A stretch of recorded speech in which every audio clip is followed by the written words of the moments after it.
저희들 나이 정도 되면은 처음에는 컴퓨터가 없었어요. 어느 날 컴퓨터 시스템이 들어와가지고 그때부터는 이제 상당히 어려움을 너무 많이 겪었죠. 컴퓨터도 못 키지, 사진 찍어서 친구들한테 보내야 되는데 그런 거 묶어서 보내는 것도 못하지, 자식들한테 딸아 이거 어떻게 해야 되지 하고 물어보고, 내가 나이가 너무 많이 들어서 이런 것도 모르는구나 하는 게 슬펐습니다. 안녕하십니까. 시사투데이 울산 이지아입니다. 길게만 느껴지던 추석 연휴도 이제 반환점을 돌아서 슬슬 끝나가고 있는데요. 오랜만에 뵌 고향의 부모님 얼굴에 부쩍 세월의 흔적이 내려앉아서 남모르게 속상하신 분들 계시진 않으신가요? 10월 2일, 오늘은 임시 공휴일이기 이전에 노인의 날입니다.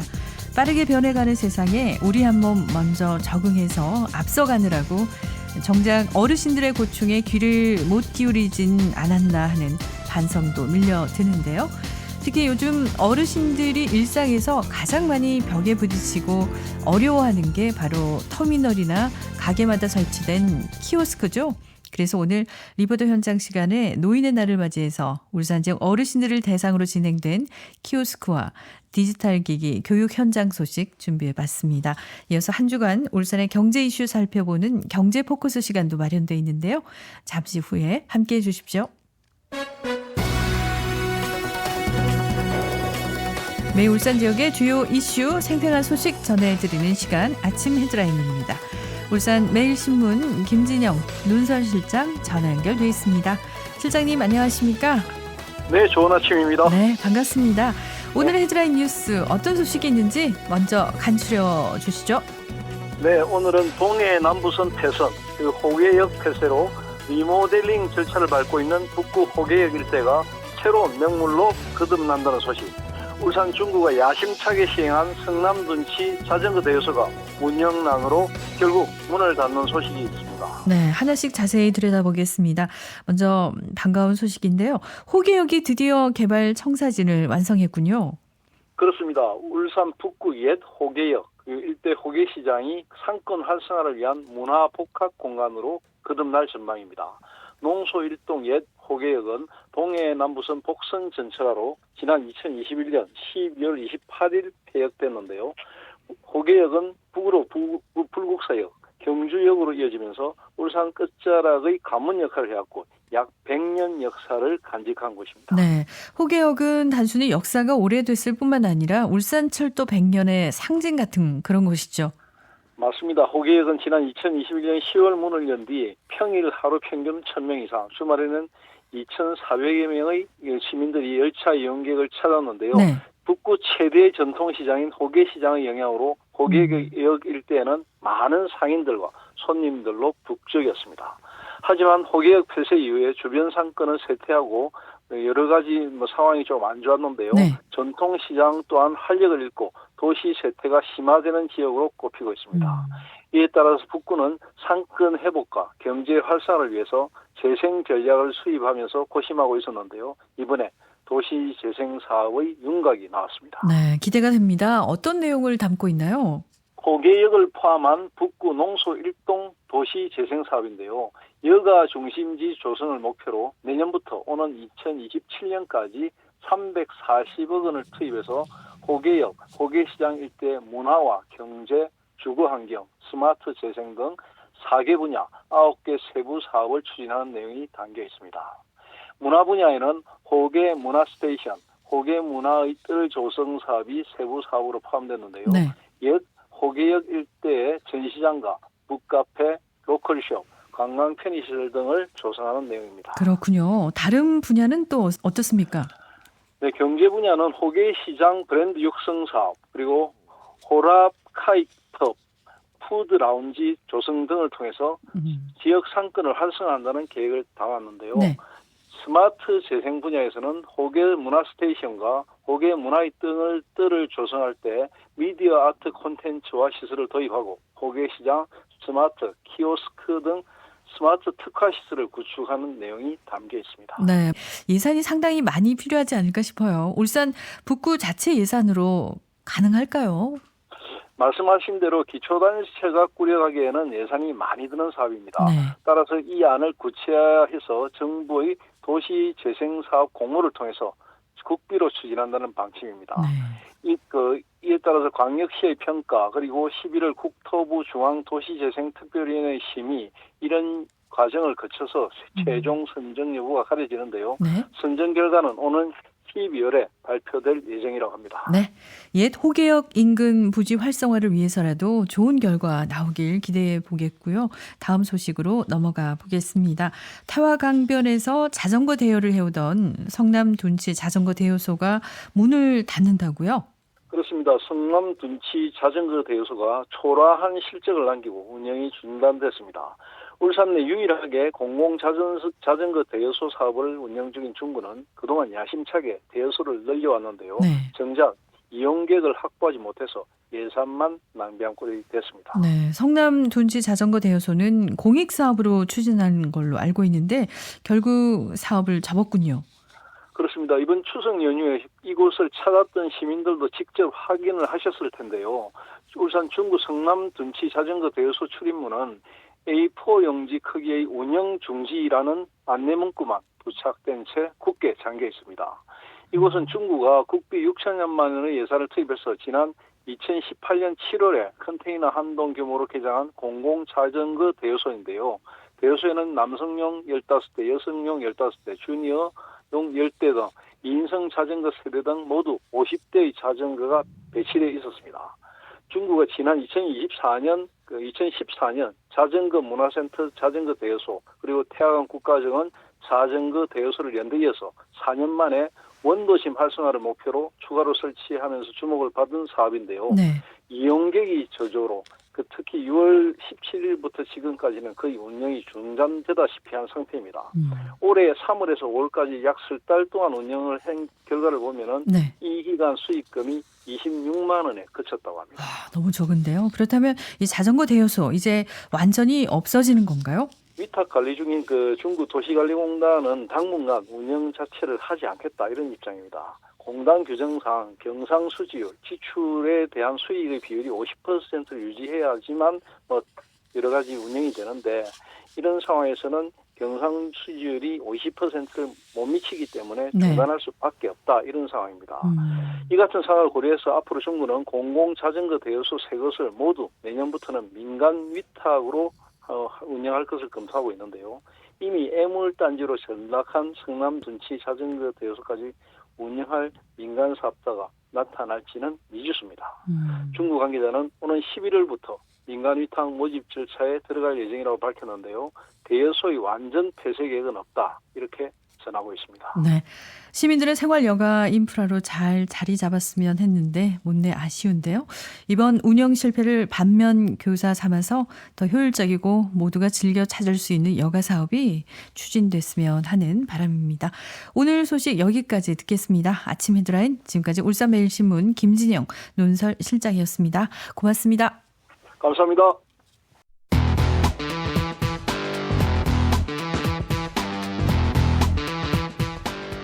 시사투데이 울산에서는 실시간 보이는 라디오도 진행하고 있습니다. 유튜브에서 KBS 울산, 시사투데이 울산 검색하시면 현재 방송을 보실 수 있습니다.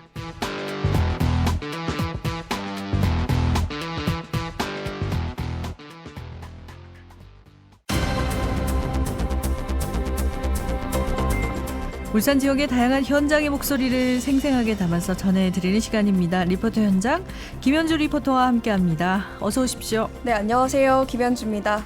네, 이번 명절 모바일이나 키오스크 예매에 서툰 어르신들이요. 버스표나 기차표를 구하지 못해서 어려움을 겪었다 이런 소식이 있었는데 오늘은 노인의 날을 맞아서 울산 지역 어르신들이 디지털화로 인해서 겪고 있는 어려움 살펴봤다고요? 네, 키오스크에 이어서 서빙 로봇이 나오는 등 이 IT 기술이 빠른 속도로 발전하고 있는데요. 네. 특히나 코로나19 이후로 비대면 문화가 확산되면서 디지털 기기 사용이 일상생활 곳곳에 곳곳에 스며들었고 어르신들의 불편함은 더 커졌습니다. 네. 울산은 65세 이상 고령 인구가 14.6%에 달하고요. 5년 뒤면 초고령 사회에 진입할 거란 전망이 나왔는데요. 이런 상황에서 어르신들이 디지털에 적응할 수 있도록 대안이 마련돼야 한다는 목소리가 높아지고 있습니다. 네. 디지털 기기가 낯선 어르신들 이야기 들어보니까 괜히 디지털 기기 앞에만 서면은 주눅 들고 자신감이 좀 떨어진다고들 하시더라고요. 맞습니다. K-스탯 컨설팅이 국가인권위원회에 제출한 보고서를 보면 네. 이 어르신들이 디지털 기기를 활용하기 위해서 계속 다른 사람에게 의존하면 자존감 하락과 박탈감을 느낄 수 있고 장기적으로는 사회에서 배제되는 결과까지 낳을 수 있다. 이렇게 분석을 했는데요. 네. 게다가 은행 업무나 음식 주문까지 디지털화가 되면서 사용에 어려움을 겪고 또 삶의 질이 떨어지는 결과까지 초래할 수 있습니다. 울산의 어르신들이 디지털 기기를 사용하는데 어떤 어려움을 겪고 있는지 알아봤는데요. 이옥금 신경희 어르신을 통해서 들어보시죠.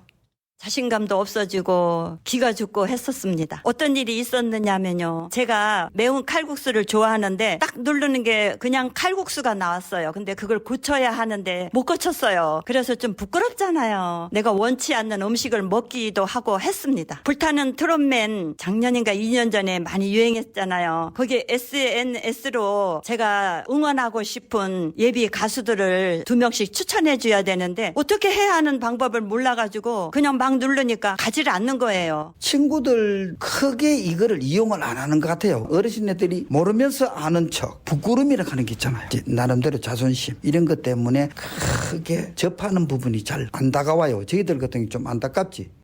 네, 왠지 좀 소외감도 느껴지실 것 같은데요. 네. 말씀하신 것과 같은 일상생활에서의 불편함뿐만 아니고 이 보이스피싱 같은 금융 사기에 노출될 수 있는 위험도 커지지 않습니까? 네, 이 금융감독원의 조사에 따르면 지인을 사칭한 메신저 피싱으로 지난 2021년에만 약 1,690억 원의 피해가 발생했고요. 네. 가장 많은 피해자는 60대로 나타났습니다. 또 다단계 금융사기 수법 가운데 하나인 폰지 사기 업체들이 노년층에게 접근해서 메타버스나 NFT와 같은 이런 생소한 용어들을 내세우면서 높은 수익을 보장한다고 현혹하는 사례도 늘고 있는 걸로 알려졌습니다. 네, 이런 문제를 해결하기 위해서 울산에서는 어르신들을 대상으로 디지털 교육 프로그램이 활발하게 진행되고 있다고요? 맞습니다. 동서발전은 지난 2020년 10월부터 울산 노인복지관에 시니어 스마트 센터를 만들었는데요. 키오스크나 스마트 TV 그리고 태블릿 PC와 같은 디지털 기기를 체험하고 배울 수 있는 공간을 복지관 내에 만든 겁니다. 네. 울산에는 총 6곳의 시니어 스마트 센터가 마련됐는데요. 그중 남구의 서남호수 노인복지관의 시니어 스마트 센터가 어떤 식으로 운영되고 있는지 알아봤습니다. 관련한 내용은 서남호수 노인복지관에서 시니어 스마트 센터를 운영 관리하고 있는 진현주 사회복지사를 통해 들어보시죠. 저희 복지관에 있는 시니어 스마트 센터는 디지털 소외계층이 겪는 소통의 어려움을 덜어주고자 디지털 기기를 교육, 체험, 활용할 수 있는 디지털 공간을 통해서 디지털 소외계층의 리터러시 수준 향상을 위해 만들어진 공간으로요. 은행, 민원 발급기, 마트, 프랜차이즈점 내에 있는 무임 단말기 사용 방법을 미리 체험해 볼 수 있는 키오스크 체험이라든지 VR 기술 및 AI 분석 엔진을 통해서 눈 건강 상태를 분석하고 관리해주는 아이헬스케어, 뉴로 피드백 훈련을 통해서 치매 예방 및 두뇌 건강을 관리해주는 브레인 헬스케어, 그리고 다양한 게임 프로그램을 통해서 사회성 및 인지 기능을 향상시킬 수 있는 해피테이블을 체험하실 수 있도록 운영하고 있습니다. 네, 이 시니어 스마트 센터와 더불어서 어르신들의 디지털 역량을 강화하기 위한 다른 교육들도 울산 곳곳에서 진행되고 있죠? 네, 서남호수 노인복지관에선 기기 활용에 관심이 있는 어르신들을 모집해서 다른 어르신들에게 디지털을 알려줄 수 있는 튜터로 양성하는 사업도 진행되고 있고요. 네. 울산 청년회의소는 지난달 15일에 이 울산 지역 어르신들을 대상으로 디지털 역량 강화 교육을 열었습니다. 또 안전보건공단은 IT 전문가들이 울산 북구의 노인복지회관을 방문해서 무인 민원 발급과 교통편 예약을 하는 방법을 알려주기도 했습니다. 네, 참 유익할 것 같은데요. 네. 디지털 교육을 받은 어르신들이 어떤 변화를 느꼈는지도 궁금합니다. 네, 어르신들은 디지털 교육에 굉장히 긍정적인 반응을 보였는데요. 이 어르신들이 디지털 기기를 사용해야 되는 때가 오면 괜히 위축될 때가 있었는데 이제는 너무 당당하다 이런 말을 하셨습니다. 이옥금 신경이 어르신을 통해서 관련한 내용 들어보겠습니다.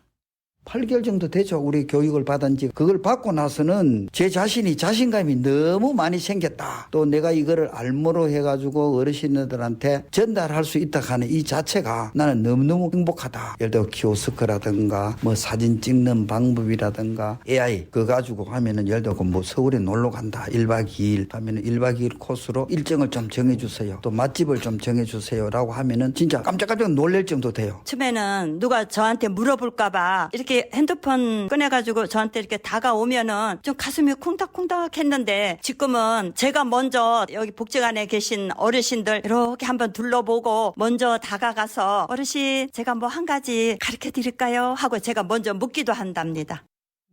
어른들뿐만 아니고 저희들도 가서 배우고 싶은데요. 네. 자신감 있는 어르신들의 목소리에 제가 다 뿌듯해집니다. 앞으로도 더 많은 어르신들이 디지털 교육을 받으면 좋을 것 같은데 그런데 참여율이나 지속성이 좀 떨어진다 이런 지적이 있다고요? 네, 이 디지털 기기에 관심이 있는 어르신들도 있지만 너무 어려워서 아니면 배우기엔 좀 자존심이 상해서 이런 이유로 멀리하는 어르신들도 있습니다.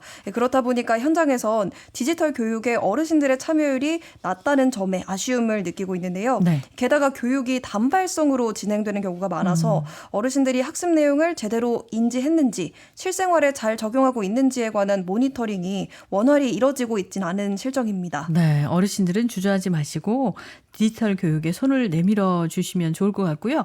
교육 방식은 지금보다 더 채겨야 될 그런 필요가 있겠네요. 네, 1대1로 맞춤형 교육을 하면 어르신들이 더 쉽게 디지털 기기를 배우고 교육에도 접근하기 편할 텐데요. 네. 호주에선 아스카라는 디지털 교육 자원봉사 단체가 고령층에게 디지털 교육을 진행합니다. 네. 2,000여 명의 강사가 호주 전역의 컴퓨터 클럽에서 활동하면서 1대1 맞춤 교육을 실시하고 있는데요. 네. 이런 식으로 어르신들이 디지털 교육을 배울 수 있는 통로와 방법이 더 다변화되면 좋을 것 같다는 생각이 들고요. 네. 더불어서 사회적 기반이 약한 어르신들은 디지털 교육에도 소외될 수 있다는 점에 주목을 해봤는데요. 울산시가 지지체계를 마련해서 어르신들 누구나 디지털 교육에 참여할 수 있는 환경을 마련하는 것도 중요해 보입니다. 네. 리포터 현장 오늘은 노인의 날을 맞이해서 울산 6개 복지관에 생긴 시니어 스마트 센터에서 진행되고 있는 적응교육 소식 전해드렸습니다. 지금까지 김현주 리포터였습니다. 고맙습니다. 네, 고맙습니다.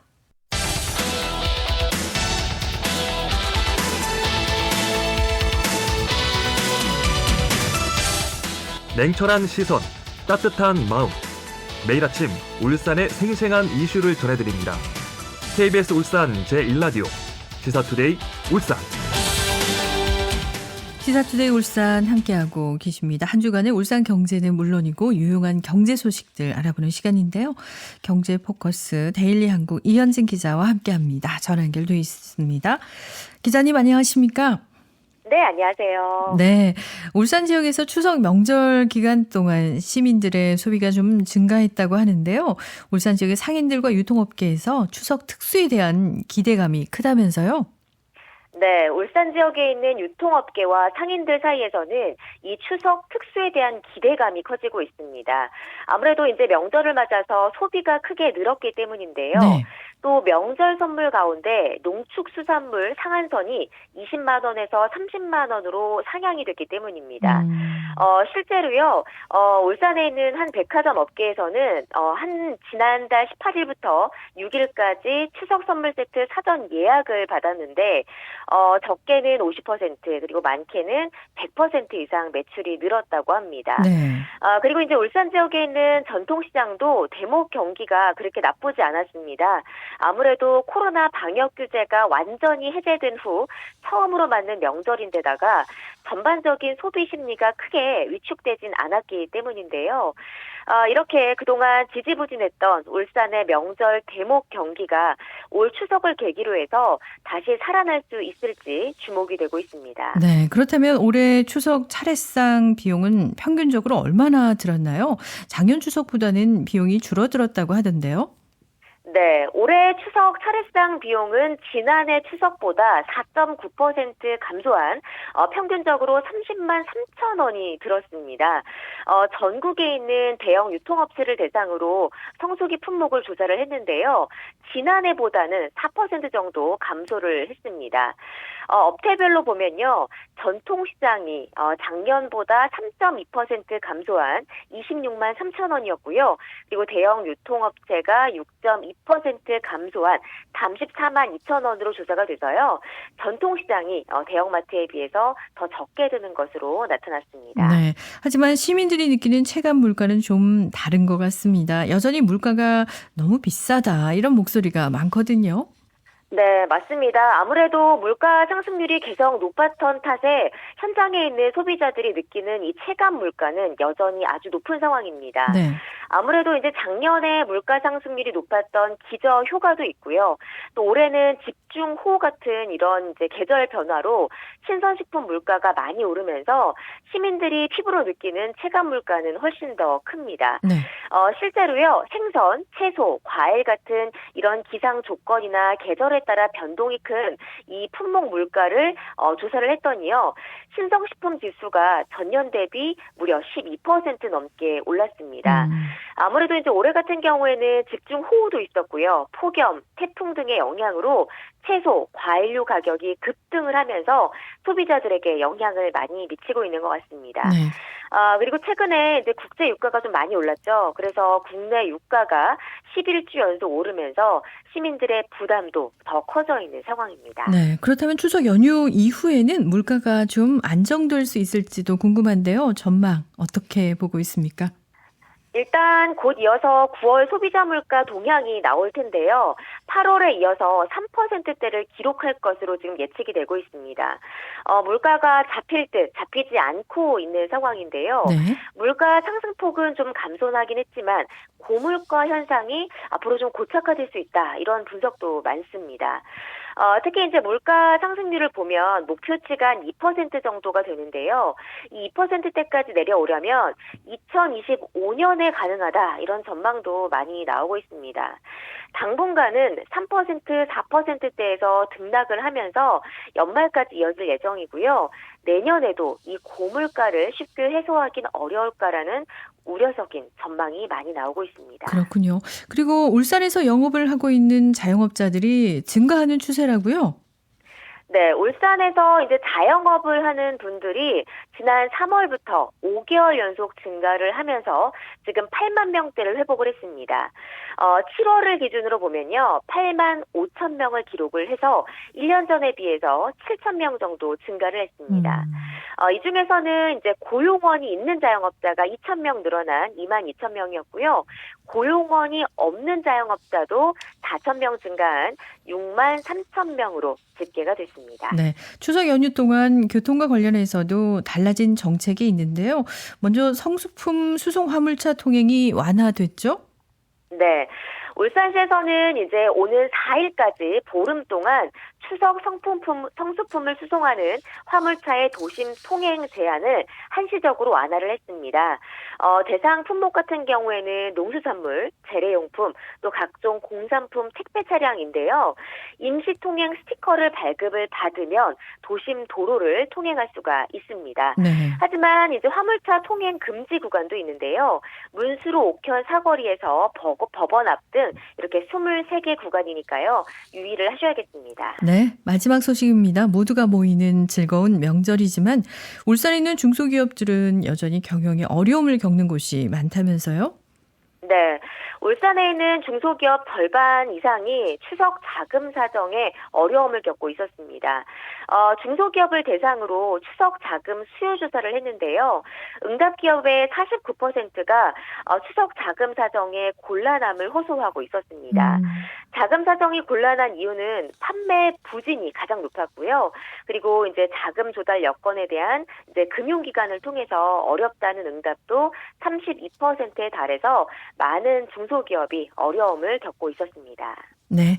오늘 경제 소식 여기서 마무리할까요? 오랜만에 가족들이 모이는 즐거운 명절이지만 높은 체감 물가와 경기 침체로 힘들어하시는 시민분들도 많으실 것 같은데요. 하반기에는 울산 경제에 좀 더 좋은 소식이 들려오길 바라겠습니다. 경제 포커스 지금까지 데일리 한국 이현진 기자였습니다. 고맙습니다. 네, 감사합니다.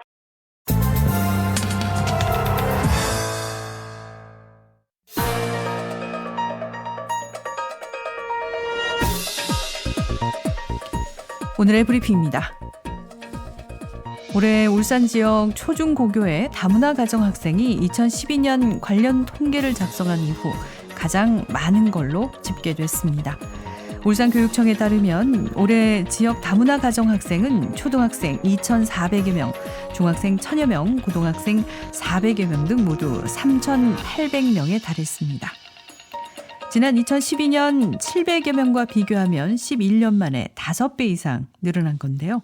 부모의 출신 국적별로는 베트남이 1,500여 명으로 가장 많고 다음으로 중국 1,000여 명, 필리핀 330여 명, 캄보디아 150여 명, 일본 130여 명 순입니다. 이뿐만 아니라 울산의 전체 학생 12만 7,800여 명 가운데 다문화 학생 비율도 처음으로 3%를 기록했는데요. 2012년 전체 학생 대비 0.42%였던 다문화 학생 비율은 10여 년 만에 3%를 넘어섰습니다. 전반적인 저출산 현상으로 한국인 학생이 줄어드는 추세인데 비해서 외국인 노동자들의 유입과 귀화가 늘면서 다문화 가정 학생이 증가했기 때문입니다. 우리나라에서 사용하는 다문화 가정이라는 용어는 국제결혼 가정이나 혼혈아처럼 차별적이고 부정적인 이미지를 갖는 용어를 대체하기 위해서 지난 2003년 건강시민연대가 제안한 이래 지금까지 사용되고 있습니다. 하지만 이제는 하나의 지구촌에서 더불어 살아가며 모두가 가족이 돼가는 시대입니다. 다문화나 다문화 가정이라는 용어에 대한 사회적인 고민 역시 다시 한번 필요한 시점이 아닐까 합니다. 이상 오늘의 브리핑이었습니다.